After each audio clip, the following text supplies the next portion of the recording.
Good morning, everyone. This is the Ham Built channel. Today on our TDI, we are changing the trans mount on the driver's side. The bushing completely collapsed. Here.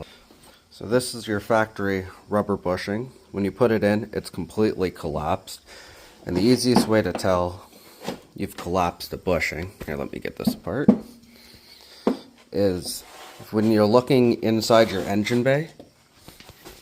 If these rubbers are riding on the metal lower, your bushing has collapsed, which mine has. You can see lots of little indentations along here where it's been sitting on. This side's completely cleaned off. Real bad. Engine had a huge lean. So, brand new trans mount side. They're about $150 to get new. And about a 4-week wait for me right now. Everywhere is out of stock. So last night I ordered up some TPU plastic from Amazon, redesigned. So that's the new block. It's quite solid. It's gonna add quite a bit of vibration to this thing. But as you can see, it snapped right back into the place. So it has this little bump on the bottom. I made it easier for printing, so the top is triangular or oblonged with an angle, so it didn't have to print an overhang or a bridge to actually hold up this top. So we've made it that. What I'm gonna do with all this is, I debated redoing this piece out of rubber or out of TPU, making it more solid, but I'm thinking of more of a hybrid mount, so rubber top, polyurethane bottom. You're still going to feel lots of vibrations from this because it's basically solid all the way through it. It is very stiff. So this will be a nice little hybrid style mount of rubber and TPU. Put that back on this way. Kind of hard to do one-handed, but that's going to end up back in, obviously, that thing. And we're going to have a new engine mount. I'm also, at this point, the dog bone mount, 3D printing the bushings for this end. Again, gonna go more of a hybrid style. We're gonna leave the rubber on the transmission side, polyurethane on the chassis side. Gonna have a lot of vibration, but a little bit less. I've had a full poly dog bone. It's not the worst thing in the world, but I want to try it a little bit more hybrid style with the rubber and the poly. I've seen lots of people do it, good reviews of it. So we're going to try it with the transmission side. Next weekend, more than likely going to rip out that engine side one over there and see if it's similar. Rip apart this piece and build ourselves a poly block to go in there. But with everything out right now, I've run a tap through both of those. They were kind of full of shit, so we fixed that up. Same with the hardware wasn't so great. So we're about to reassemble everything and put this side back together. The dog bone's still printing, so I won't be able to do that till later in the day. But I'll add putting that back together into this video as well. Hopefully it comes out tomorrow or Wednesday, depending on how this goes. Okay, so mine's kind of disassembled. I didn't think about making the video offhand. But you need to remove your intake box from here, your upper tube on a TDI. I believe the 1.8T is the 2 liter. It's very similar. The air boxes are all right here. So with the start, we have our lower piece. You're going to have to break these apart. They are usually fused with aluminum through these couple spots. You just got to break them apart. It's perfectly fine because the bolts will hold everything together when it's all done. But we've got all our pieces. So like I said, I printed this to have the nice little lip on the bottom so it clips in. Is it completely necessary? Probably not. I will upload these to a website called 3D Cults or Cults 3D, something like that. I'll leave the link in the description so you can print this piece. I did not model this. I might get around to it if you want a full poly piece, but I think the hybrid's a real nice idea for TDIs. So with that, we put this down on the bottom. Probably actually put this all together like that.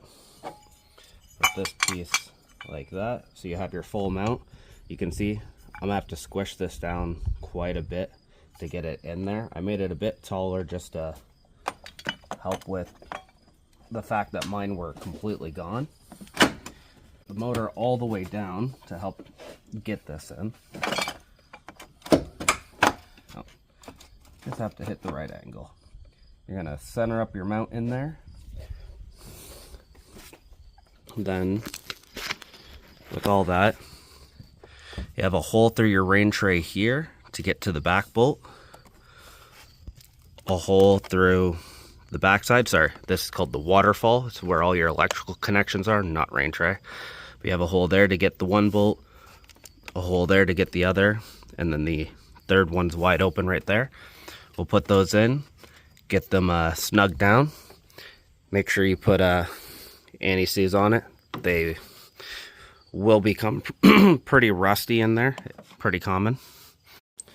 Okay, so you have a 14 mil short one for your top hole up here, and a 16 mil or two 16 mils for the two sides. Like I said, make sure you put some anti-seize on it. It'll always help you.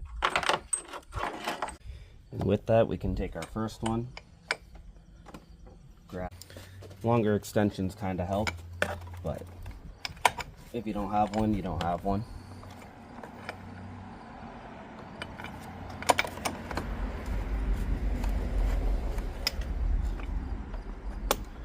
That one down in there.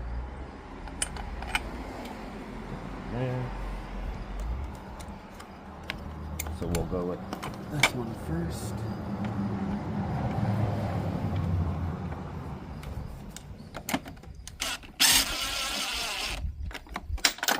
I like to do the two side ones a little bit at a time, especially if you have a poly mount like this. It'll so you don't squish one side too much and you can't get the other. Kind of rock itself down just to make sure it's nice and even.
Okay, we got all three bolts in. Now we're gonna jack up the motor until it touches the mount, which will require you pulling it back and forth. My dog bone's off. If you're just doing the top mounts, I do suggest undoing the two bolts from the bottom for the dog bone, which will be these two 16s as well, a longer and a shorter. Pull those out. It'll allow your motor to move front to back, which will help to line up these bolt holes.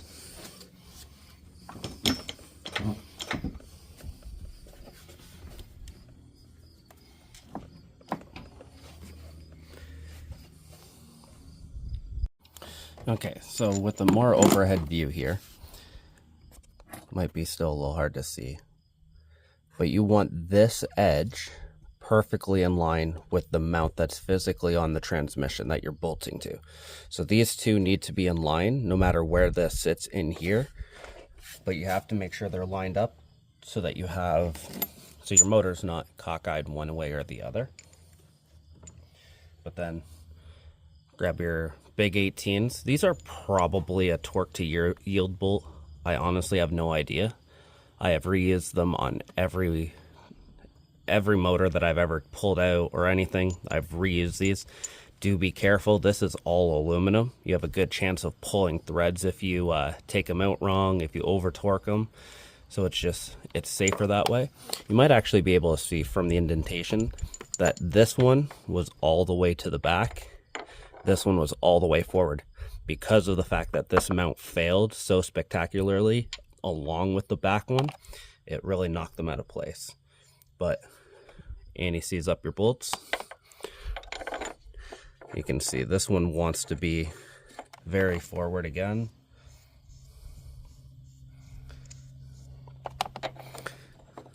This one wants to be a little bit more centered. When you're in line, these bolts will should basically cover your entire adjustable hole in here, or slider hole. But these are 18 mil socket.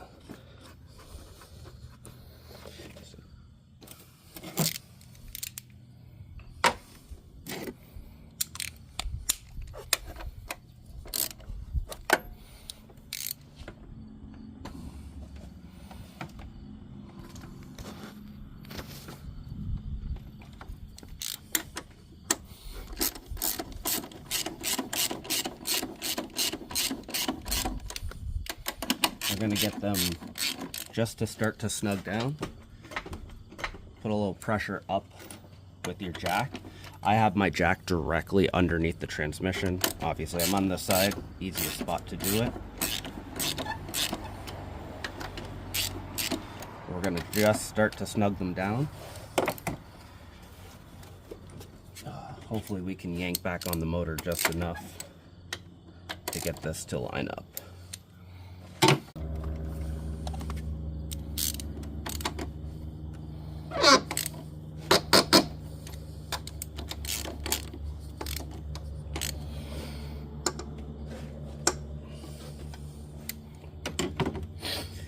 Now, the 18s here, they are 75 foot-pounds for the updated ones, which I believe these ones are because this is a late model. So you're going to put those to 75 foot-pounds, and that's an engine mount install on your transmission side.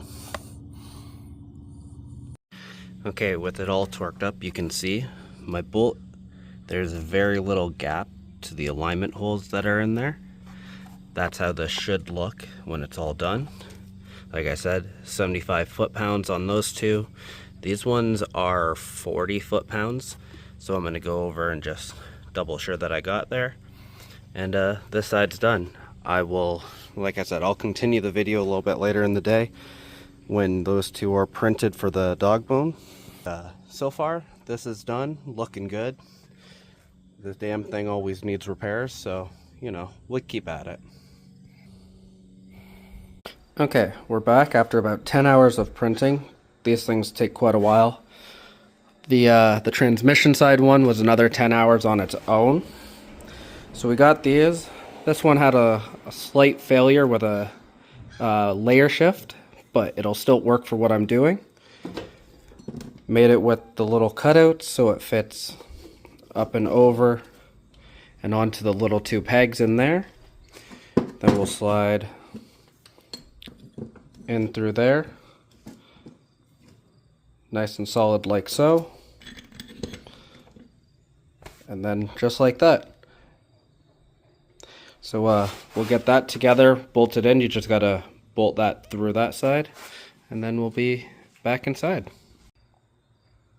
So I guess it would help if I actually showed you the right way. So like this, the bigger side goes down, and you will need to put a serious amount of pressure together, either probably a clamp or push down on it to get this bolt to grab onto this nut again, because as you can see in the current form, I can't get to it because it's just long enough to get through there. So I'm gonna get these together and then we'll holy crap, get underneath the car and install that.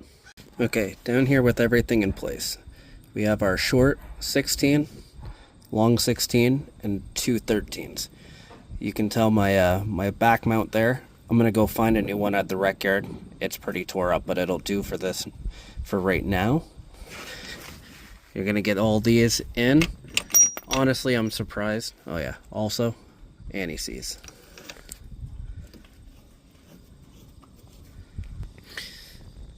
Like I say, make sure you anti-seize all this stuff. It's just so much easier, especially into aluminum pieces. Anti-seize those, they're into the steel K-frame. Just a lot easier if you ever have to take them back out. I got lucky. I think my upper mount over here really put this in position. Sometimes you have to fight to get this thing into place. Mine kind of fell into place nice and easy, especially after those mounts. If you're fighting to get this into place, you probably need engine and transmission side mounts. But I'm gonna get these bolted up, and we're gonna turn this thing over and see how bad the vibration is. So about 2 days after doing this, I forgot to finish this video. The engine mounts are doing great. Got a little bit more vibration than it did before. The hybrid mounts are really nice. Inside, it doesn't vibrate all that much on cold starts in the morning. It really shows it in the steering wheel. But other than that, this came out pretty good. So with that, like, comment, and subscribe. Stay tuned for more content, and we'll be back again.